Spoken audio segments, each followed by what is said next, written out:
One of the interesting observations for us by Art 8 is that Frank Lloyd Wright, in one of his writings, stressed that an architect doesn't build a building so that it makes a pretty picture. That's not what's happening there. That one has to develop an architectural eye in order to see architecture. The same thing for sculpture. You have to develop a sculptural eye. Or for painting, you have to develop an eye for painting. Eventually, you can say of yourself that you have developed an aesthetic eye because you're experienced in many different mediums. You have to develop a musical ear. You can't hear Vivaldi with the same ear that you hear Brahms. And both those ears are rather inconsequential if you're listening to rap music. So there is differentiation that's called style. And what happens within style is that the ear or the eye or the hand is able to negotiate, to navigate artists which share this particular style. If you have an ear for Vivaldi, you could appreciate Scarlatti, either one of them. If you have an ear for Beethoven, with a little bit of help, you can appreciate Brahms. To not have an ear for Beethoven and to try to appreciate Brahms, say from the Mahler ear, is rather difficult. Even though Mahler and Brahms are somewhat contemporaneous, they're musically quite distinct, quite different. The styles have nothing to do with contemporaneity. They have to do with developing an eye, a hand, an eye. So too with the mind. The mind has its own stylistic genre. Very early on in civilization, as early as the Egyptians, the mind was used to editing and gestalting in a way which was very distinctive. Here's a little quotation. This is from Art and Visual Perception, the new version, by Rudolf Arnheim, one of the great aestheticians of the 20th century. He writes under the chapter Form, the Egyptian method. He writes, one solution of the problem is best exemplified in the wall paintings and reliefs of the Egyptians and in the drawings of children. Children and the ancient Egyptians draw somewhat similarly. It consists in choosing for each part of an object or combination of objects the aspect which best suits the pictorial purpose. The pictures obtained by this procedure were formerly condemned or at best tolerated as inferior creations of people who were incapable of doing better or who drew what they knew rather than what they saw.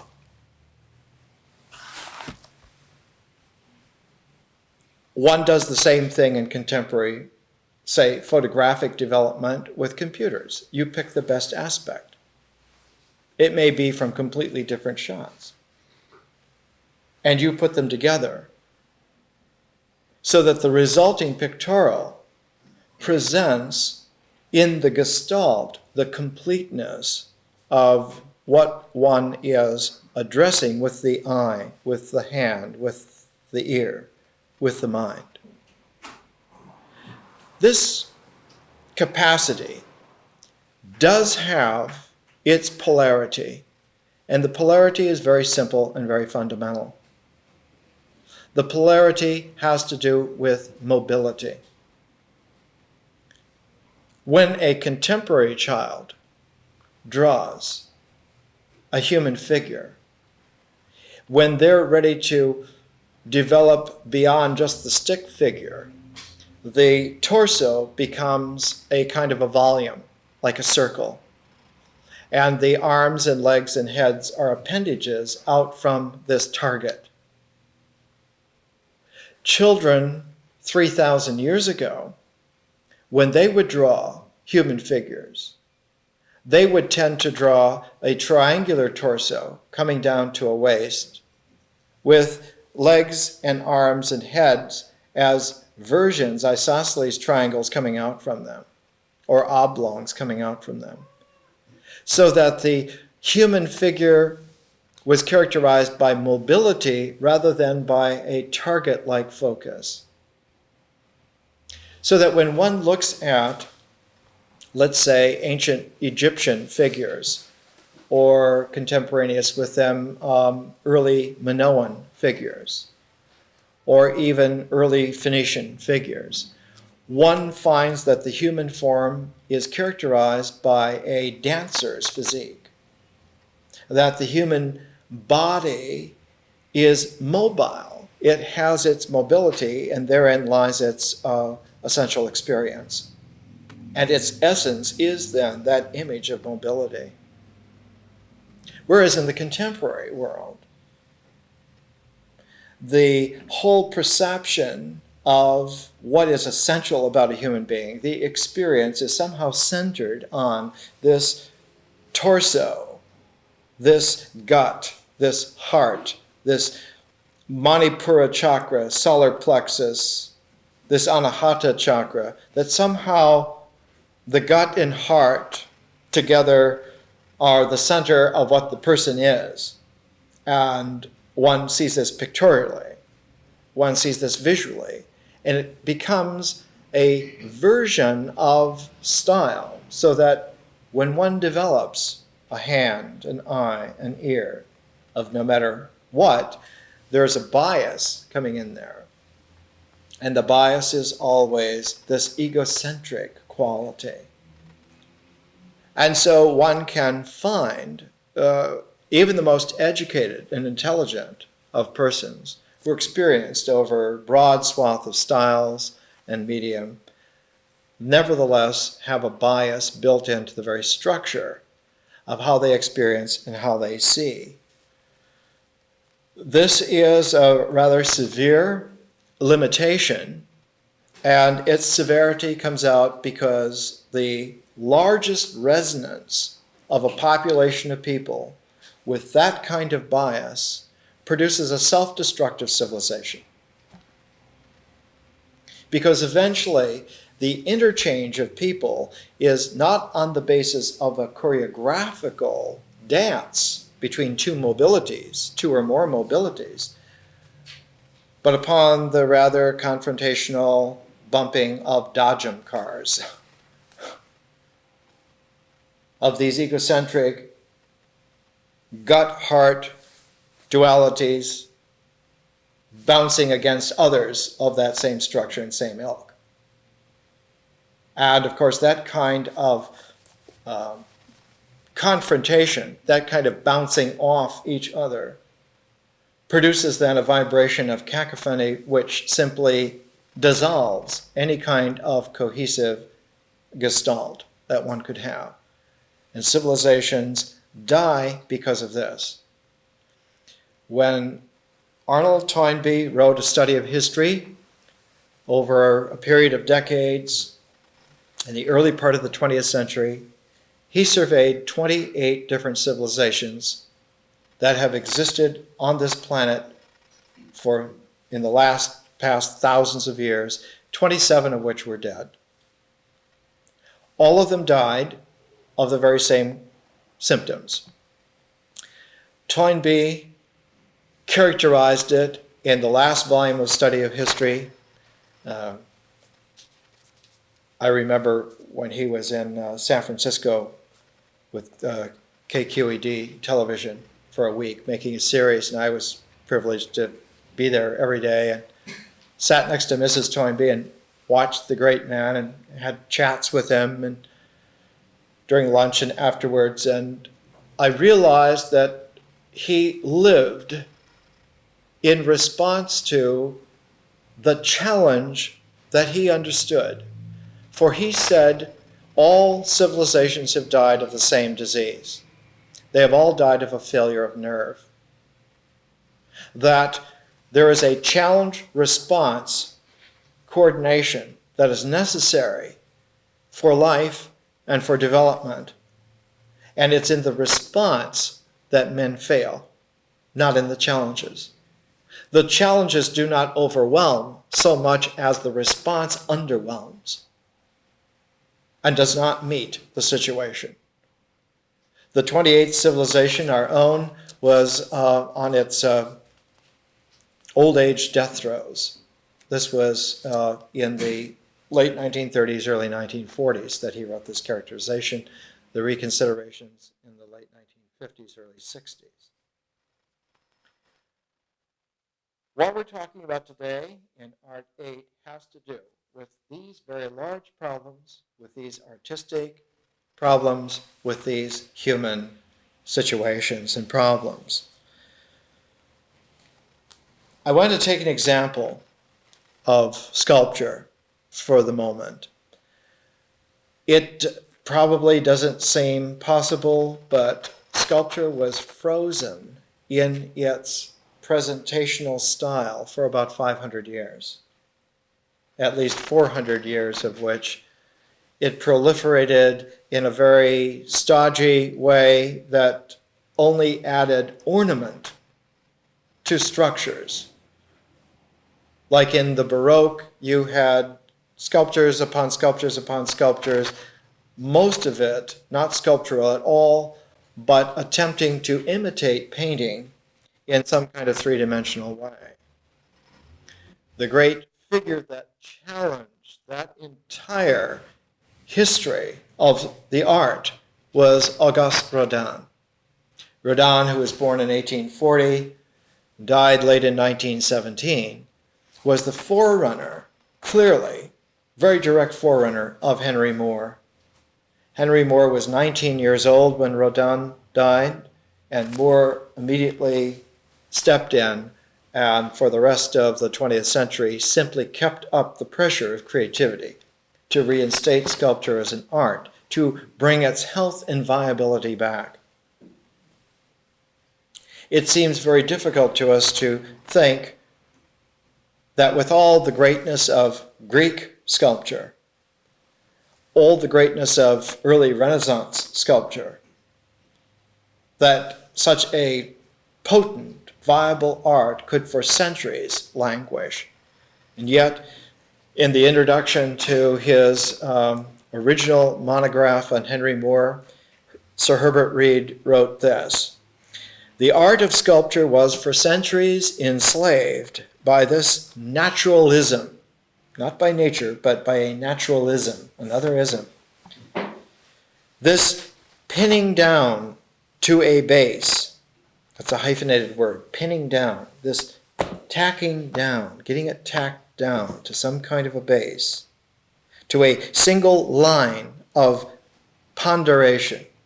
Ponderation is Sir Herbert's way of thinking about a line of thought, a train of thought, a direction of consideration. Notice here that the single line of development here is, again, one of these geometric lines that's drawn between 2 points. What is the definition of a line? A line is the connection between 2 points. Wrong.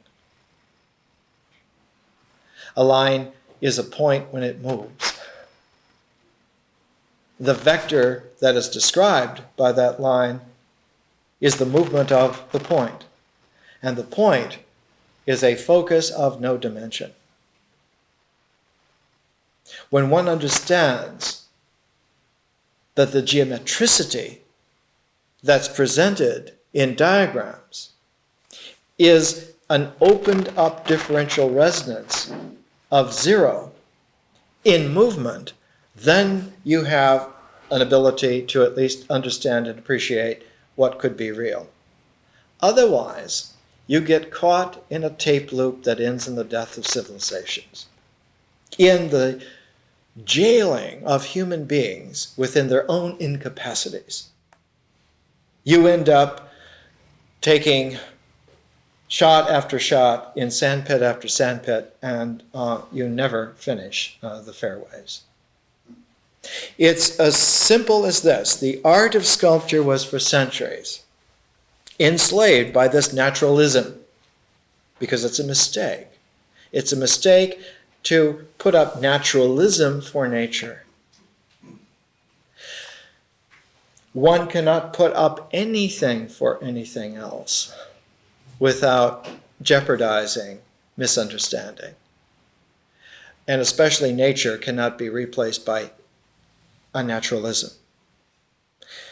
The art of sculpture was for centuries enslaved by this naturalism, this pinning down to a base, to a single line of ponderation. There is no intrinsic reason for such a limitation. Sculpture is the creation of solid forms which give aesthetic pleasure. There is an infinite variety of such forms, and they arise and are proliferated by laws which are formal and not representational. So that one comes right away to another crunch. There have been many talented men and women who have understood that you cannot substitute a representation for a reality without being aware that you're dealing with a representation that has a significant limitation. That is to say, what it signifies is severely limited and is limited to the laws that govern representations, and that those laws have nothing to do with the real. The real is in no way limited by the laws of representation. There are many men and women who have finally come to understand that, but they bog down immediately in the little snagging coda because they then recognize that one has to see that forms arise not from representation, but from formal laws. But one has to recognize also that formal laws have their limitations, but those limitations also cannot be projected onto the real. Reality is not hemmed in by the formal laws of composition. These formal laws are quite different from representational laws, and this is the way in which it was placed in tradition. A representation is an image. One can have an image of something. If I have an image of this sculpture, I can make the image photographic, I can make the image mnemonic, I can make the image in a sketch. In my case, the sketch would not be very accurate.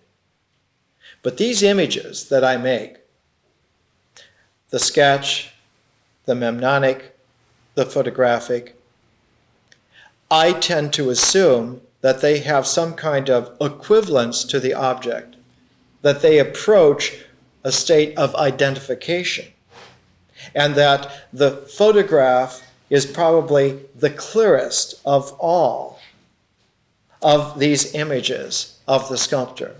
This is an error.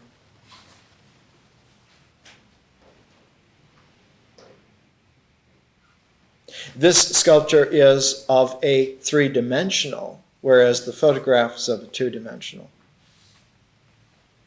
There's no way that you can have a two-dimensional image identical,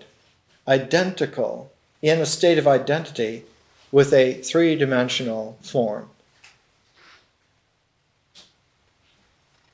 There is no way that one could have a one-dimensional perspective identified with a two-dimensional form.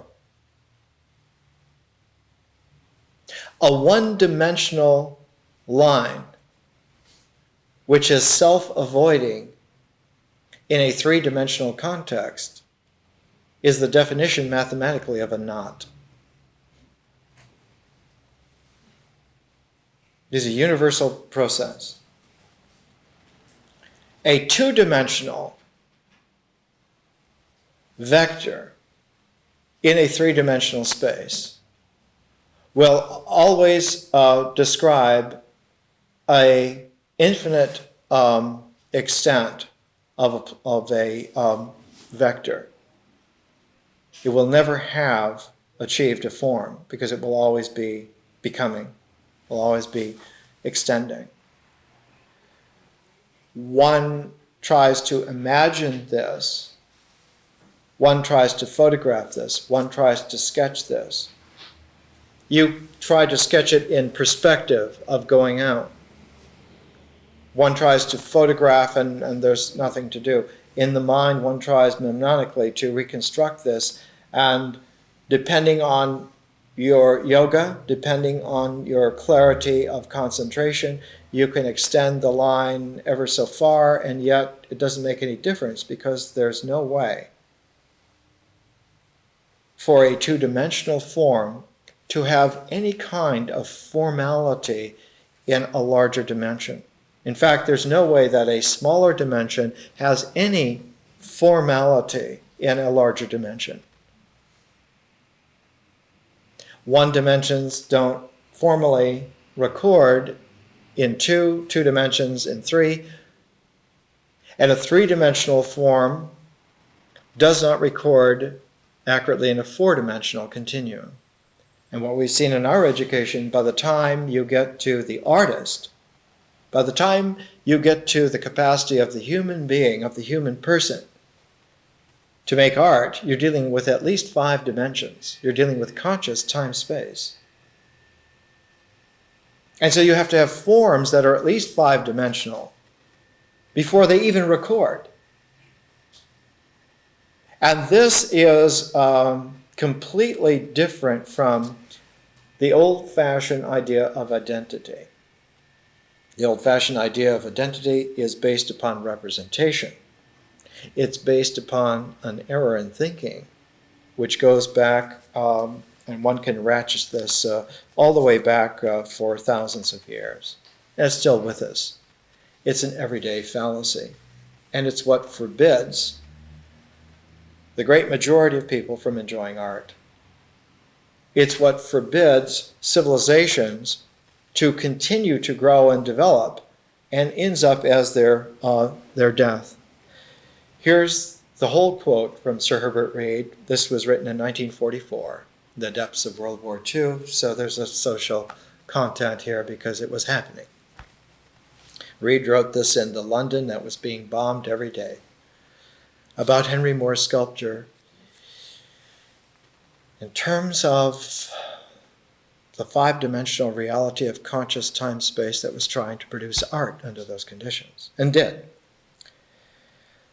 The art of sculpture was for centuries enslaved by this naturalism, this pinning down to a base, to a single line of ponderation.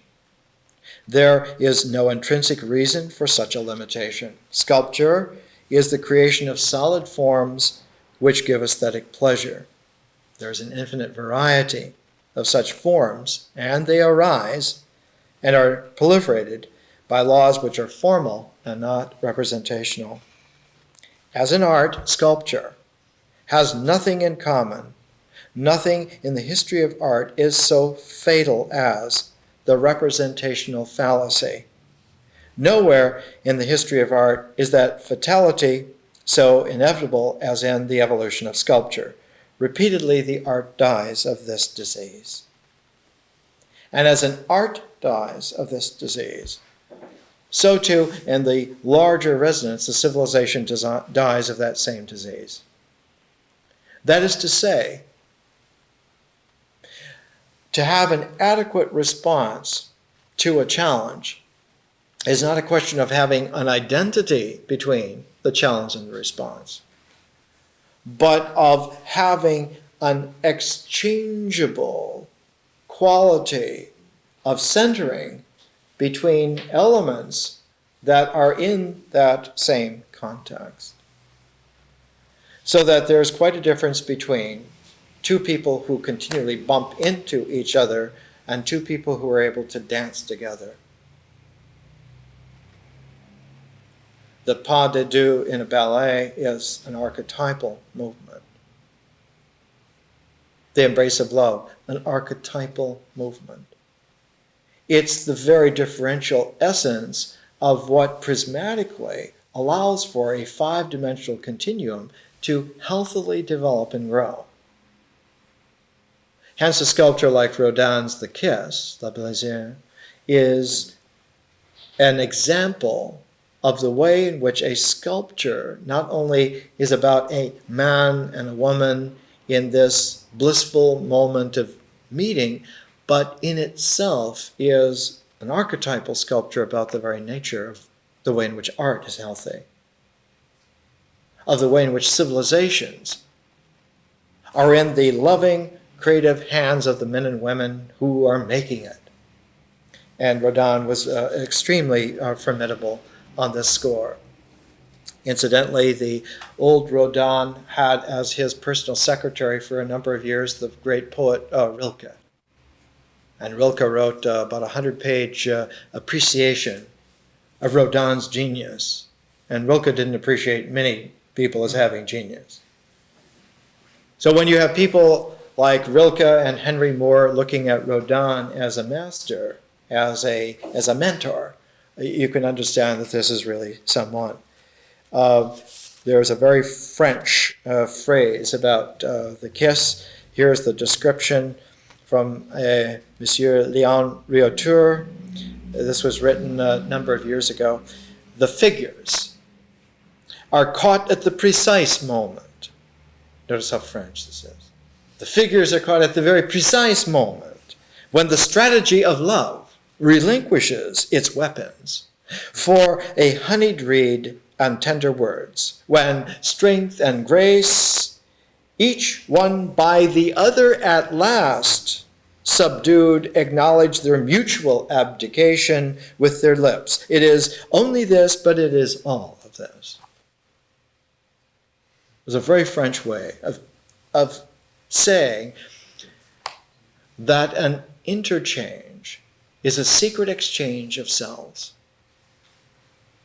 and that the whole basis of what is real on every level, in every style, in every art, in every universe that is possible, its reality is mobile and operative because there is this ability for centers to exchange themselves and operate in each other's continuum effectively. Now, we saw very early on in our education, almost 18 months ago, that the archetypal expression of this is in the Chinese Tai Chi symbol, the yin-yang symbol, so miscalled. It actually has nothing to do with yin-yang. Yin-yang is like positive and negative. It's like electric charges. And one says, oh, well, there's a movement of electricity between positive and negative poles. Yes, there's a movement of electricity, but that electricity is limited by the poles. It only flows from the positive pole to the negative pole. And it's like drawing a line between 2 points. Whereas the Taoist understanding is not yin-yang. The yin-yang school comes 150 years after Lao Tzu, and it comes about 2,200 years after Fu Xi, who first developed the Taoist symbol. They come very late in the game. They were the engineers of China. They misunderstood. It's not yin-yang. It's that there is an exchange of centers. In the Tai Chi symbol, the circle of white is the center of the white lobe, and the circle of dark is the center of the dark lobe, and they have exchanged places perfectly.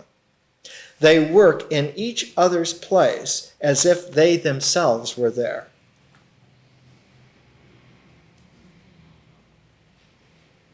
The truth is that the binary archetype of 1 and 0 are such that they assume each other's qualities only in a limited set.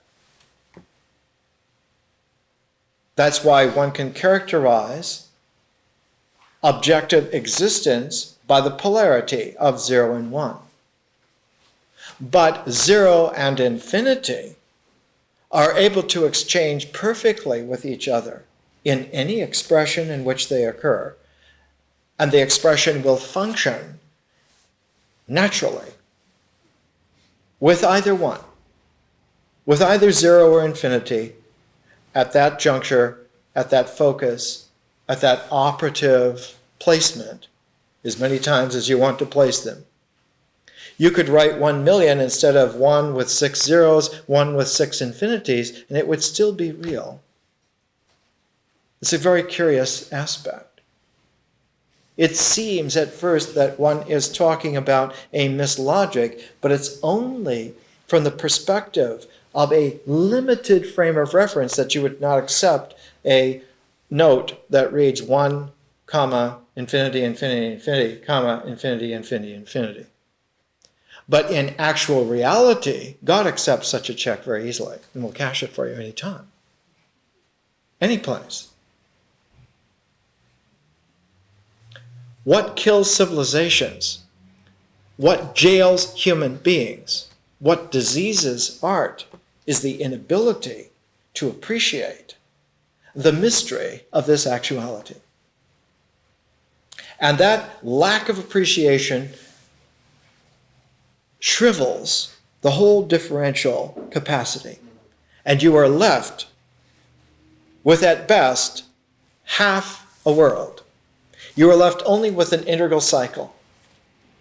And because you are left only with an integral cycle, without the differential cycle in active, healthy place, when you truncate the integral cycle away from its differential counterpart, when you take only the yang and leave out the yin, which is a misstatement because you can't do that, but just for graphic purposes.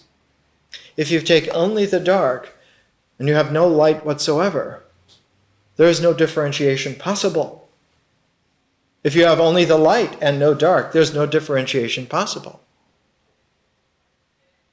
You have one chance for a form, and that is infinite completeness of darkness or infinite completeness of lightness. But there's no way to have a form with such things. There are lines that never complete. This is a very odd way. It's kind of like an Alice in Wonderland way. It's a Lewis Carroll way of speaking right now. And yet, it has this most astonishing practical aspect. In order for a form to be existentially here, now, real in that sense, its ritual comportment needs to have an integral polarity where the 0 and the 1 are distinct. They are distinct because the 1 operates against the 0. The form is against its background, so that form and background make a polarity which allows for the form to emerge. But the form that emerges cannot, at our peril, be mistaken for the whole game. The background is a part of it. It is, in essence, the nature which allows for the existence to occur.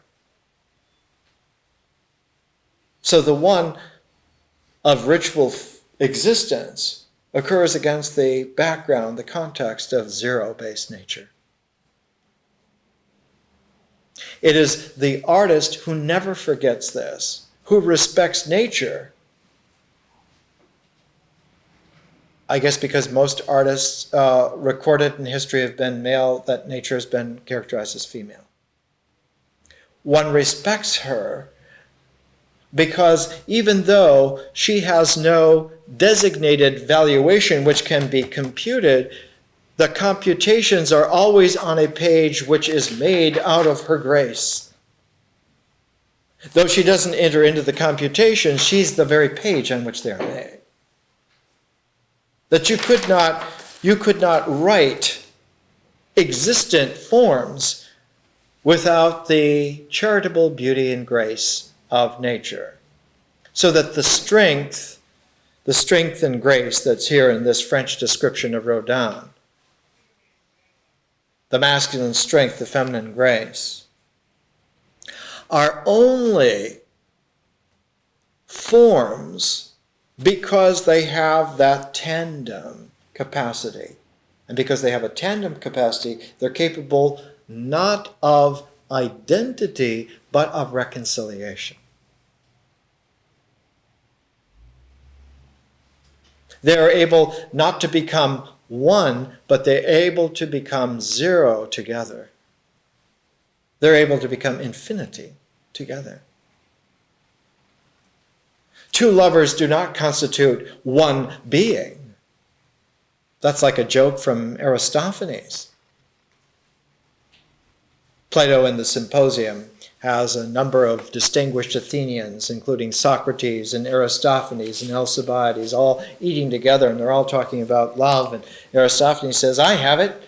Men and women are attracted to each other because originally the human being was a sphere, and it split into two, and one half is a woman and one half is a man. They're all looking for each other's real half. And because we don't find the right one, we're always unhappy. It's not like that at all. It's not that two become one, but two recover the zero infinity of their real natures. And because nature is not objective, it's not statically something that's there. It is a flow. And what do lovers recover? They recover the unimpaired flow of the real. And an art is that place in the differential mode where the prism of that possibility is first made objective. So that a work of art is not a nice little ornament, something pretty to decorate a place with. It's the indispensable bow in which the mystery of the whole integral cycle is tied in such a way that you can open it and enjoy the surprises. And if a work is not tied in a bow, it de facto regresses and makes a knot. And where does that knot register? It doesn't register in the differential realm at all. That's where art would be. It tries to register in the first objectivity going back, and the first objectivity going back is the mind. It tries to register in some symbol. This is why really powerful people in regression usually become fanatics over some ideology. Political, social, personal, whatever it is. Because the knot ties itself in the mind. But fortunately, usually, most people do not have strength of mind to have a knot there that works too well, and so it goes back to the next objective level that it can go, which is the body. And everybody can tie a knot in the body. And where does that knot in the modern age tie itself? In this chakra or this chakra? The wounded heart, the pained gut. The symptoms graphically disclose the illness. A doctor of civilization couldn't miss it. Someone who lovingly is differential in their person recognizes immediately, sees that this is what it is. So that it turns out that art is indispensable. Without art to tie that bow in a differential way, The mind constantly holds itself up to be the arbiter of what is real on the basis of its limitation perspective. And hence the mind carves ingeniously out of its mythic horizon of experience, shape, which finally it says, this is how things are, and that's the ego. And failing that, it goes back to the body, and the body becomes the arbiter. And while bodies are wonderful on the ritual level, they are really good vis-a-vis the mysteries of nature and vis-a-vis the possibilities of experience. But bodies do not function on a high enough integral level to bring the mind into play, and so the mind gets left out. And so the mind becomes an adversary to the body. And that's how devils are born. That's why devils are always clever.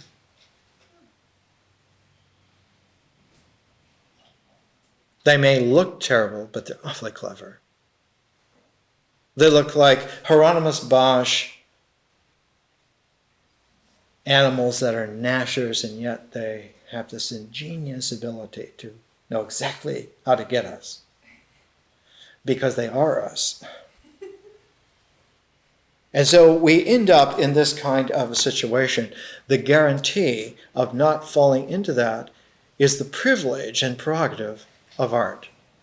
So it turns out that art is an indispensable stage. It's an indispensable level of civilization, of person. One could not have a person or a civilization without art. It's not possible. It's structurally not possible.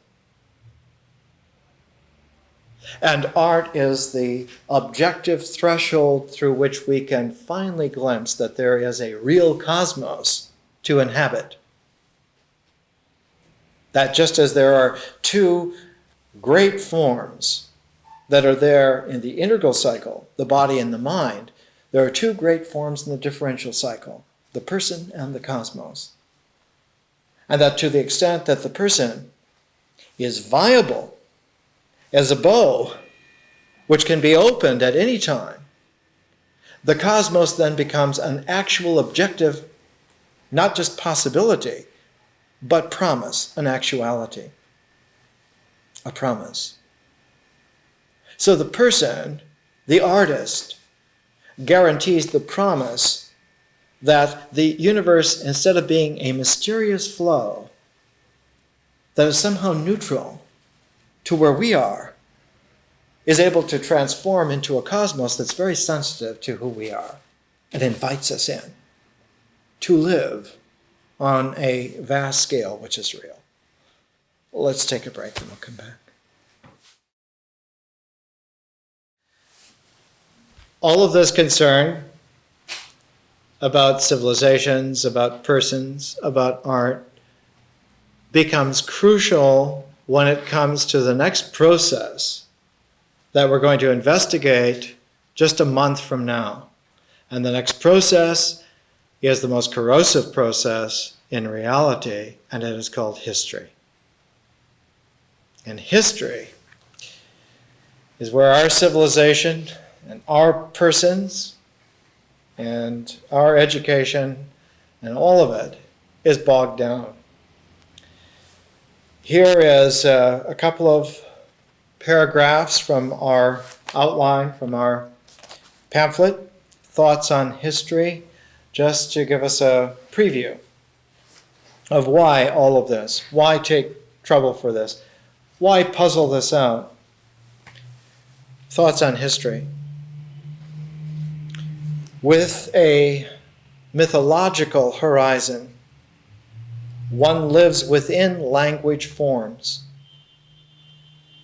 The language forms are not contiguous. Here, the meaning is content-oriented and feeling-toned. Psychic energy is a stream of conscious flow, a current mode. Interiorized meaning focuses into the symbolic vision. Here the forms of language are conscious, and one is abstracted or transcended from the feeling tone content somewhat.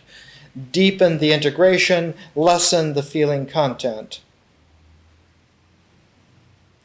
But history is a little different. Only in history is the person free to act. On the mythic horizon, only roles are possible. According to the mythic self-image, according to the feeling tone complex, and only according to the meaning generated out of ritual comportment. So we have a very great difficulty coming up in history. And when we go back to myth, we have this kind of a comparative. Myth gives us models for acting out our lives. The mythic figure is an ideal of sorts for types and styles to emulate and to appreciate, or to reject and vitiate. Myths are timeless, since the typology and even the plots are always similar, no matter when or where human culture obtains. The wicked stepmother, the wise old man, the beautiful princess, the animal helpers, all over the world are similar. History gives us ideas for planning out our lives. Rather than being a mere model, an image, the idea is capable of generating a plan for action. Any acting would be a mere rehearsal towards improving performance in an actual life situation. History relates to life, while myth relates to story.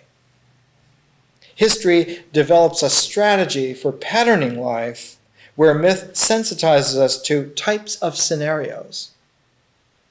To go beyond the scenarios into your own life is the achievement of historical consciousness. Where myth has a ritual substrata, history has a person substrata.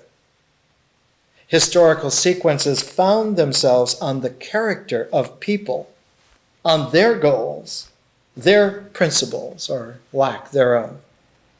Myth is a collective, cultural consensus. History is individual and ideational. An undeveloped, regressed population, which is weak in historical consciousness, is fair game, even nourishment for the demagogues. So all of this has its comeuppance, as it were, its purpose. And one of the central understandings here is to try to keep away from a fundamental fallacy which in art is sometimes known as the pathetic fallacy.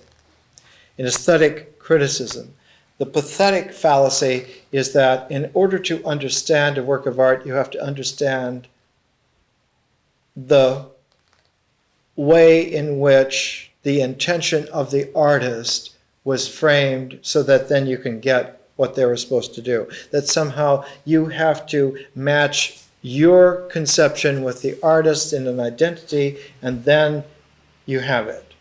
Then you can appreciate it. In order to do this, you have to identify what it stands for, what it represents, that such and such stands for something else. Whereas the important little string around the finger is that even on the symbolic levels, symbols never stand for something else. They present themselves.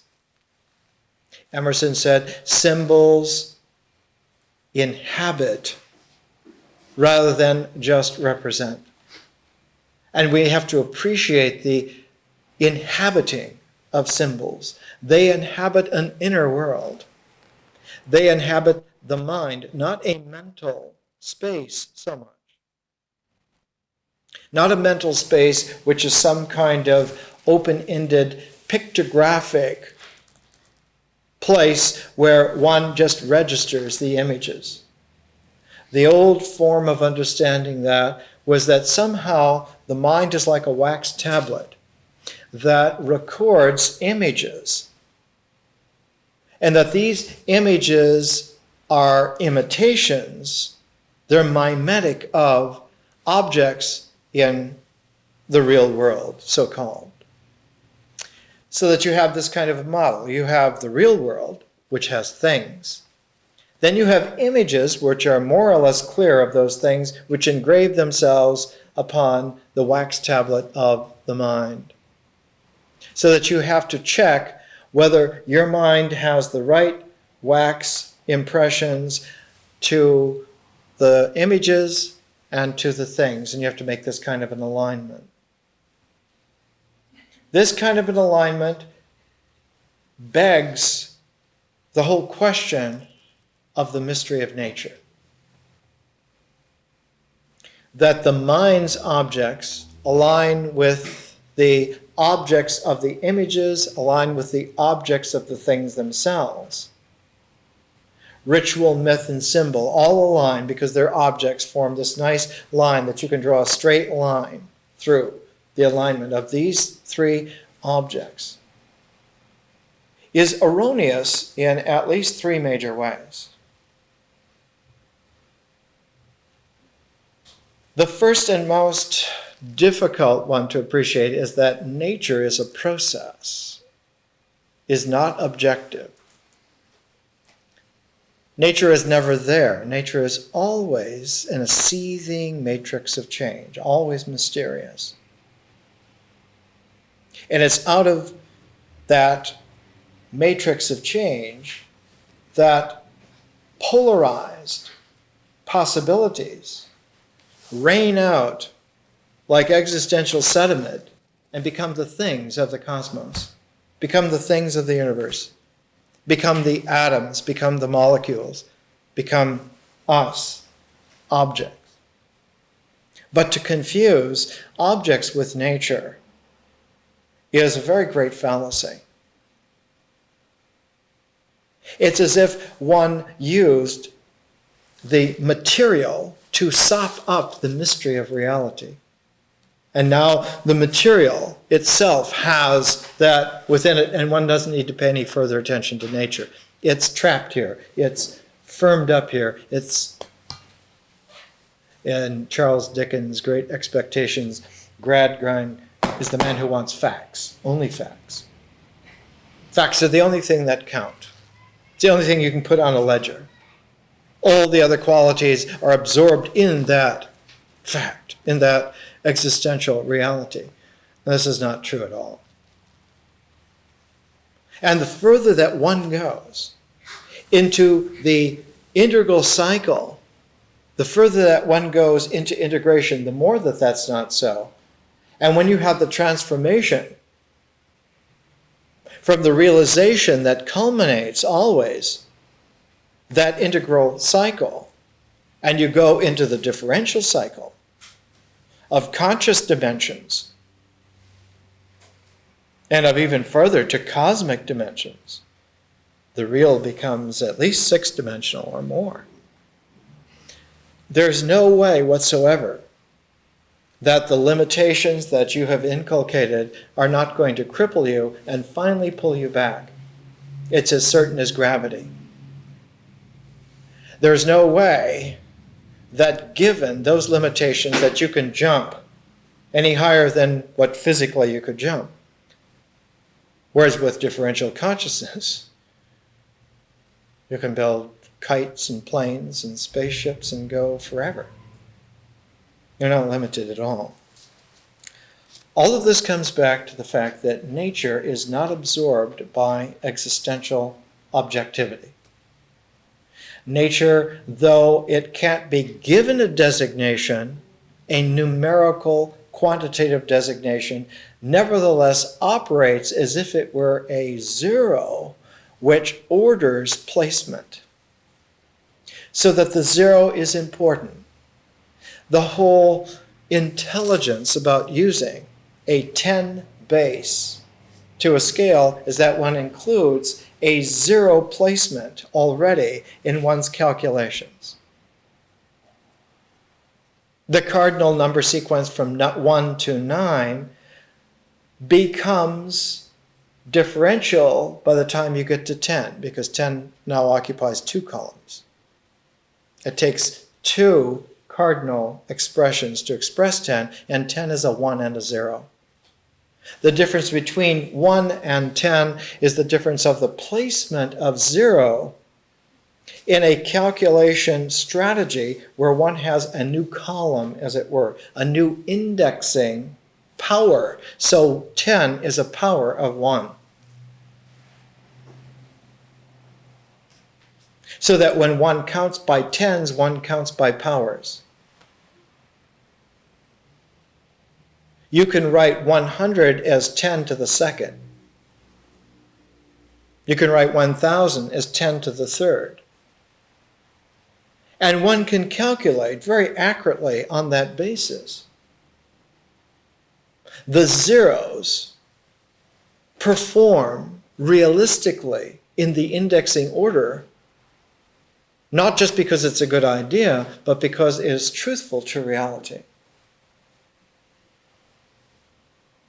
The same way in higher mathematics, so-called higher mathematics because it transcends the cardinal properties of numbers and goes into ordinal capacities, and even transcends that and goes into imaginary capacities. In nuclear physics, one has to deal with characteristics of numbers which are not at all subsumed under cardinal or even ordinal capacities of numbers. One goes into all kinds of highfalutin capacities, which nevertheless are quite real, quite realistic. And one can even go into transcendental modes of calculation that have to be, quote, renormalized, brought in to a perspective where one can deal ordinally or cardinally with the application, and yet that can be done. And so one can understand. One can understand differential aspects of reality that are literally not apparent. They're not forbidden, but they don't even enter into the possibility of imagination on, let's say, tribal level. Richard Attenborough's brother, David Attenborough, was one of the great developers of the appreciation of nature. Wrote a book on tribal art, which he called the tribal eye. And there is such a thing as a tribal eye. The tribal eye cannot see a Rodin, cannot see a Henry Moore. The tribal eye does not see these, does not see the art forms, is unable to discern the art forms, but rejects the objects on the basis of a limitation which is insufficient to even approach the five-dimensional reality that's there in a Rodin or a Henry Moore. The tribal eye cannot experience a Frank Lloyd Wright building. It's not possible whatsoever. There's nothing wrong with the tribal eye when you're in a tribal situation. That level, that mythic level, has its own basis, and not just on tribal level situation, but in the development of the ecology of art. The tribal eye is a necessary juncture. One has to master that. It's not as if one is opposing a sophisticated artist to a tribal craftsman and saying, well, we prefer one over the other. The sophisticated artist must embody in himself that tribal comportment, that ritual comportment. And having understood that, be able to experience the tribal eye. When one looks at the most powerful of the so-called abstract artists of the early development of art in the 20th century, Picasso, Henry Moore, they all respond to the tribal eye. They all look at tribal art with a renewed interest. They're very interested. But they're not interested as tribal members. They're interested as artists tuning up that aspect of themselves. A Thomas Mann is one of the most sophisticated of all the literary giants of the 20th century. He mastered the mythic level. Perhaps the only person that ever mastered the mythic level as well as Thomas Mann is William Faulkner. They were able to feel and experience on the tribal mythic level in a way that was so poignant that when they interiorized that mythic level into the symbolic integration and understanding, they became like head men of that tribe. Thomas Mann became the quintessential European bourgeois. He understood European bourgeois commercial tribalism better than anyone and showed that its focal lengths within the person never touch the center. They always fall short. And that's why if one remains in that kind of a commercial bourgeois, the middle class European milieu, one will never develop a powerful enough realization to go into transcendental conscious realms where great art works. If one wants to put a figure next to Mann and Faulkner, you might take Ibsen. Ibsen's plays 100 years later are still sound, they're still valid, they're still effective works of art. Nora in The Doll's House realizes that though she has a comfortable life, she has the respect of the community, she has, as it were, as much devotion as her husband can manage, she herself never comes into flame. She never comes into a possibility of fruition. She, in effect, lives in a doll's house and finally rejects it. She rejects a life that on every tribal specificity is comfortable, is safe, is sustainable. She rejects it all for something which is unknown, for something which is unstable. And she gladly does this because she has to. Because she has interiorized to the point beyond where the focuses of comfortability and stability have been able to go. And she knows that they're all superficial. They are superficial because she has come back at the deepest levels of realization, at the deepest levels of interiorization, where her real self flames into presence. She has come back into resonance with nature, and she knows that this doll's house is unnatural. It's naturalism. It's a role. It's a prop. It's a dramatic episode that has no inherent reality. It only has a conventional, lackluster, boring kind of sagging stability. It maintains itself because everybody agrees to just settle for that.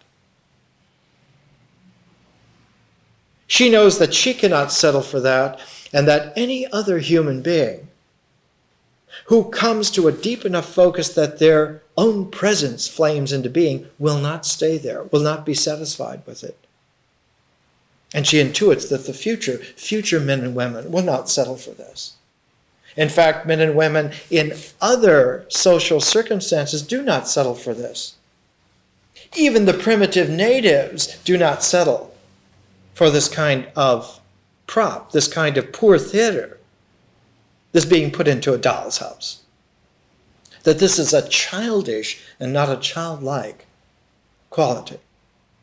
And to be voluntarily trapped and exiled in childish games is anathema.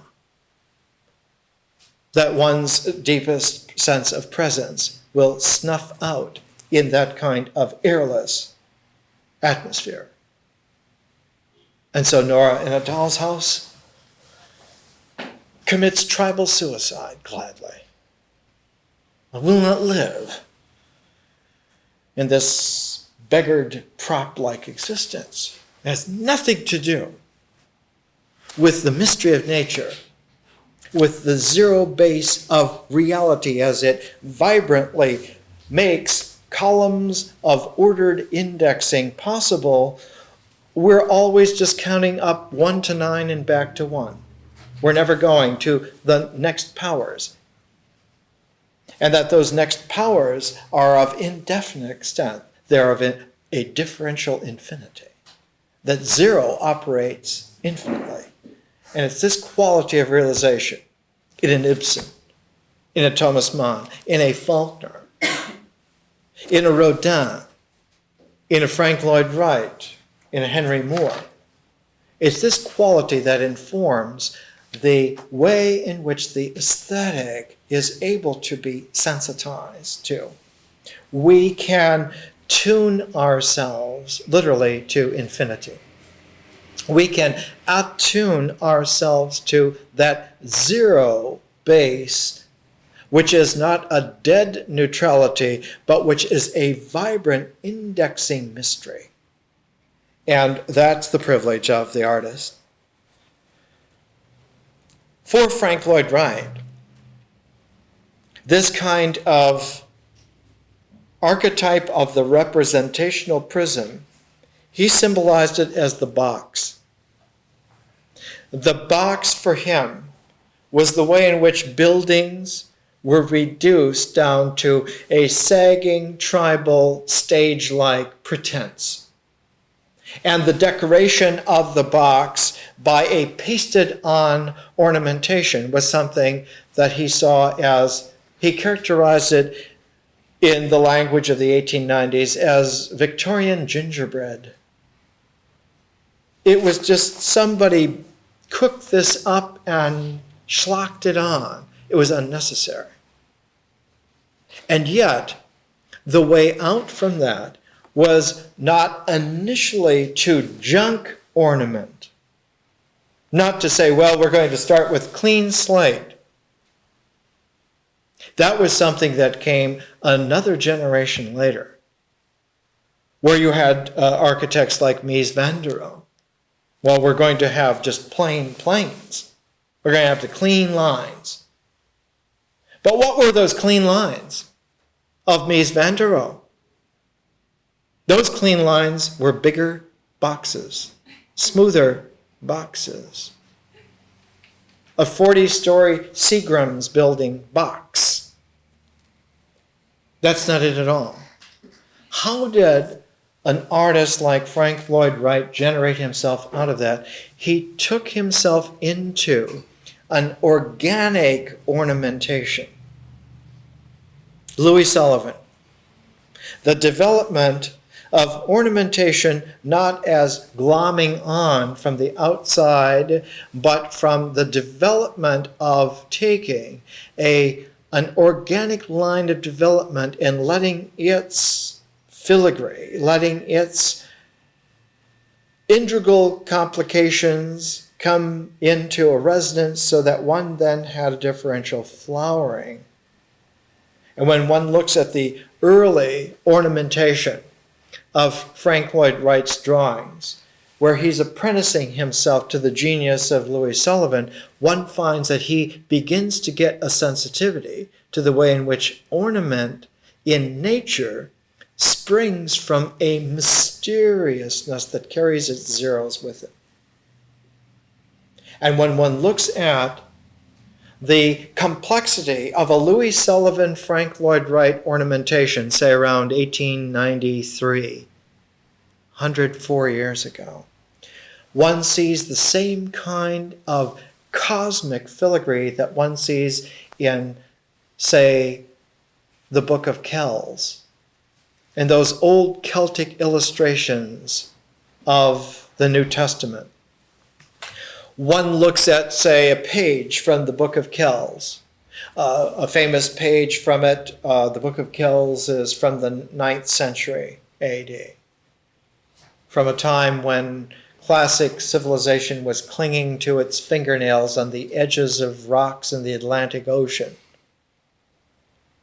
Irish monks who still spoke perfect Greek and could still read the language when it was dead all through Europe. And the only other place that they spoke Greek was in the Byzantine Empire, and they spoke a kind of a convoluted way where it was just ornamented quotations at each other. It was just those Celtic Irish monks that were too naive to play the Byzantine games of quotes upon quotes upon quotes, and still read the literature as if it were like some kind of manly, plain statement of the mystery of high differential reality. And so the Book of Kells has one page that has a letter, a Greek letter. It's called the Chi-Rho page, because it's the first letters in the name of the Christos, the Messiah. But it's a way in which the first vowels symbolize, integrate the entire idea of what the word would mean and all of its mystical ramifications. And so on the one page, you have the Greek letters of Chi and Rho brought together, but with infinite ornament, complexities, where the lines are never straight lines, all lines are curved. And that the curves have this peculiar quality of parabolas and hyperbolas and geometric forms that constantly show infinity and zero. That when one looks not at the geometry of the Chi-Rho page, but at the trigonometry, that the ornament of the Chi-Rho page is a trigonometric ballet of infinite laced complexity that's all ordered by single or integration orientation. And that when one masters that synthesizing orientation, the page suddenly flames into view as a trigonometric fire. And one sees the sacred flame of the ancient mysteries burning on a page of the book in trigonometric glory. And one doesn't read that it just reads Chi-Rho, but it reads the mystery of nature coming all the way through to the complete realization in the human mind. That the entire integral cycle is brought together in one crisp, clean, sacred fire within. And when one can see it in that way, one develops an eye where one sees that no matter how complex the tapestry of integration, there is always the further realization that there is a page which presents it. And there are hands which hold that page that are not a part of that design, and that those hands are yours, and that they are completely outside that design and therefore transcendent. And the great realization is that when one holds a book like the Book of Kells in one's hands and looks at the complete integration of the universe on that page, one holds it with differential hands that go off into an infinity, which has its resonance there in the zeros, in all the curved parabolic lines of all the ornament. And this is a living ornament. It's a decoration that is not put on something, but a decoration that grows out of the mystery of the integral orders of infinity and zero. And this is what Frank Lloyd Wright learned.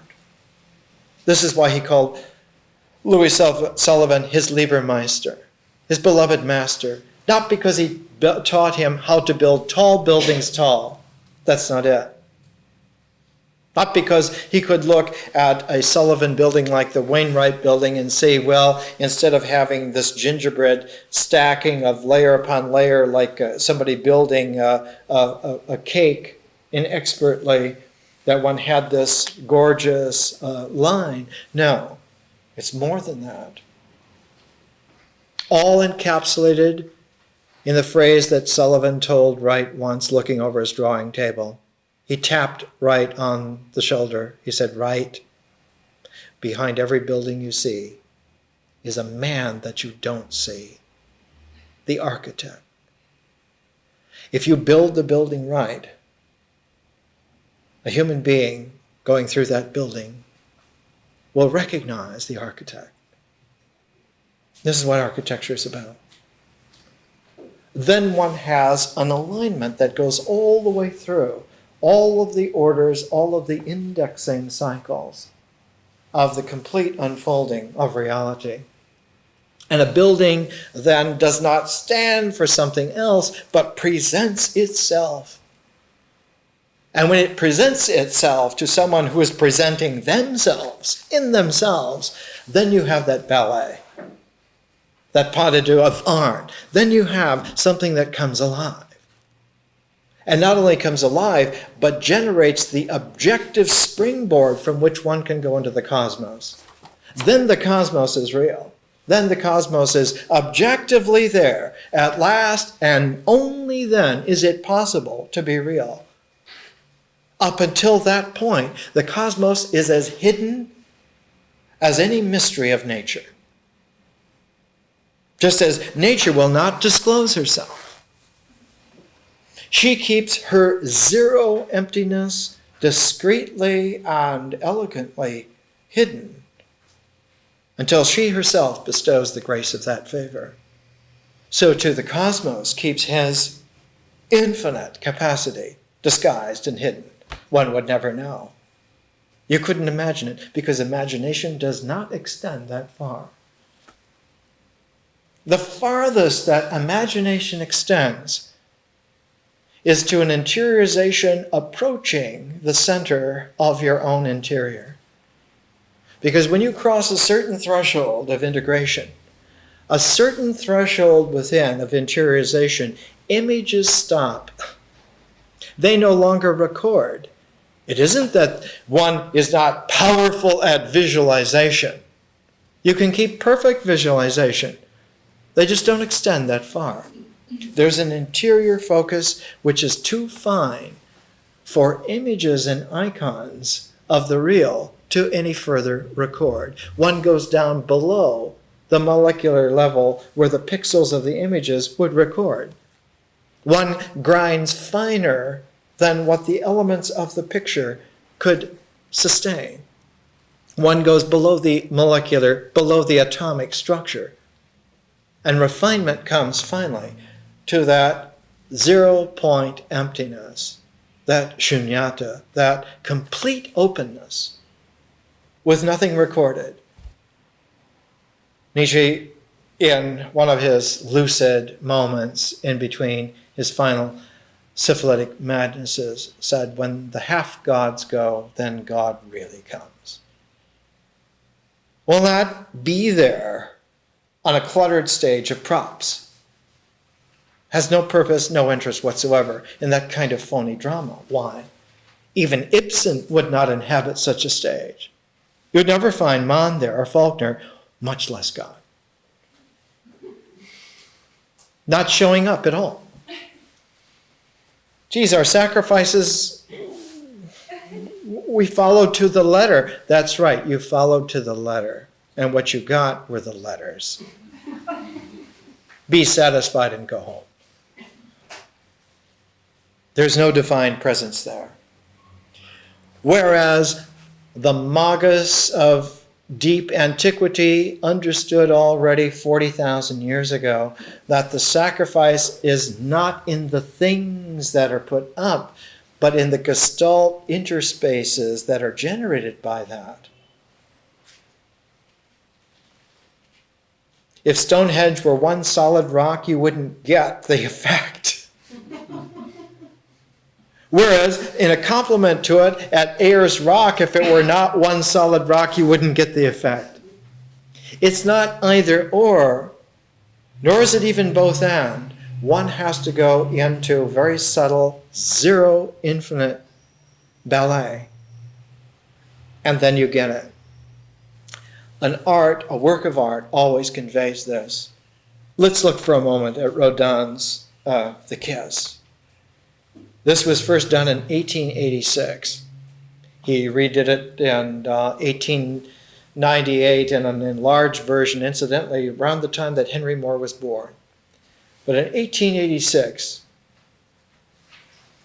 if one turns the sculpture around, one can see that the base of it is almost like an asteroid. It's like an untreated piece of matter that's been exposed to the pitting and radiation of the universe. It's just there. It's there as an existential basic thing, a piece of rock, a piece of this bronze, a slag which is left over from a process which is not slaggish at all. There's nothing in the workings of nature that are slaggish. It's not as if there are 2 points and you draw a line between them and then everything else is sort of like junks up the line. It's not that at all. If you make that fallacy, you will always end up with a universe that has more junk in it and more slag than stuff that's usable. Whereas if you understand that a line is a point of presence with 0 dimension that moves, then every movement is super clean and has all of its power within it. So one has a universe of no slag whatsoever. Everything is workable. Everything is not just fodder for the mill of the artist. That's certainly true. The artist can work with anything. Picasso used to be so creative sometimes. When David Duncan was doing photographs of Picasso, he photographed him at a meal one time. Picasso's eating his fish, and all of a sudden he throws his knife and fork down, and he sweeps the plate like this, and he holds up the bones of the fish. And immediately he rushes into another room, and he makes this ceramic with the fish in different angles of the bones. And before you know it, he's firing up the piece. Then he comes back and finishes his meal. Because everything is grist for that mill. But that's the wrong phrase to use. It's that the focus of no dimension includes the differential person of the artist. That the person of the artist, the person, your differential conscious person, inhabits with no problem whatsoever those focuses. Though they have no dimension in terms of the objective world, the world of material, they're infinite. They're of infinite capacity for the spirit, for the person to inhabit. One is quite free in them and are carried literally within the movement so that one inhabits those lines because one inhabits the presence that moves and whose movement describes those lines. So that Paul Klee is not the artist who's making those lines. Those lines are coming from Paul Klee, the spiritual person inhabiting a differential and integral cosmos, inhabiting the real. So that when one looks at, let's say, a Paul Klee, like his Sinbad the Sailor, and one sees the figure on the prow of this kind of little boat stabbing at this deep sea monster. But the water, which contains them both, is like this accordion of rainbow color that's striated out into this kind of rectangular egg crating that goes on into infinity, and one notices that the figures are also a part of that whole. So there's a play. There's a play. The drama is not deadly serious, nor is it trivially comic, but it is mysteriously real. The artist inhabits the mysteriously real characteristically and is ambidextrous as to tragedy and comedy. He can do either, or he can do both at the same time. One of the great dramatic artists of the 20th century, Samuel Beckett, inhabited such a poignant, mysterious zeroness that he could bring tragedy and comedy so close that they were almost edge-on with each other, so that someone handling the experience of a Samuel Beckett play had tragedy and comedy edge-on so aligned that they were almost together. And one used to say that this is a tragicomedy. When Godot first came out, Waiting for Godot, it was subentitled A Tragicomedy. And finally Beckett said, let's not even put that on because we don't need it. In a Samuel Beckett work of art like Endgame, the two figures that are there in the trash cans, while one could see it as approaching tragedy or even comedy equally, what it actually presences and delivers is this mystery, this zero-based mystery, that this actually happens, and that it happens so precisely that one walks out of the theater from Beckett, from Endgame, and looks at ordinary life that's happening around one, and one sees that indexing value of Endgame operating mysteriously, unknowingly to people in their lives, and that almost every action has it. One begins to see with the artistic eyes of a Samuel Beckett that life is very mysterious after all. It's quite extraordinary what is bowled over. You can hardly believe that this is true. It's like Monet or Van Gogh looking at Hiroshige prints long enough that they saw nature Hiroshige-like and could hardly believe that this was so. And it freed Gauguin to paint wheat fields a la Gauguin, not wheat fields a la wheat fields or wheat fields a la Corot. That's fine for Corot. That's fine for wheat fields, not for Gauguin, because he had new eyes. He could see differently. He was different. And yes, it's true. It may have burnt him out in 10 years, but it burnt him out because he was still in a tribal physiology that would not allow that person freedom. And he so misliked the prison that he literally cut off one ear. To get rid of these limitations, it's not so much that one has to cut off an ear, because these limitations by their very structure are transformable. There isn't anything in the integral cycle that isn't transformable, because it all is generated out of the zero-based mystery. So if one accesses that as an indexing value, you can melt the resistances as if they were dances of flame on a campfire. Men and women have that capacity. And to allow them to batter and bruise each other in meaningless episodes of poor drama is the devil's own. But it's not up to somebody to go in and do that for them. It's up to an education to make it clear that one can learn to do this for yourself anytime you want to put the energy into it. We have a little quotation we've added for the next series. It's from Benjamin Franklin from 1759. It reads like this: "We love to stare more than to reflect, and to be endlessly amused at our leisure than to commit the smallest trespass on our patience by winding a painful, tedious maze which would pay us in nothing but knowledge." If we stop staring and start looking, it's a beginning. Art helps us to look to see that out of the meanest asteroid in this wonderful universe can come creatures so complex as a man and a woman who discover interchangeability and La Blasière. More next week.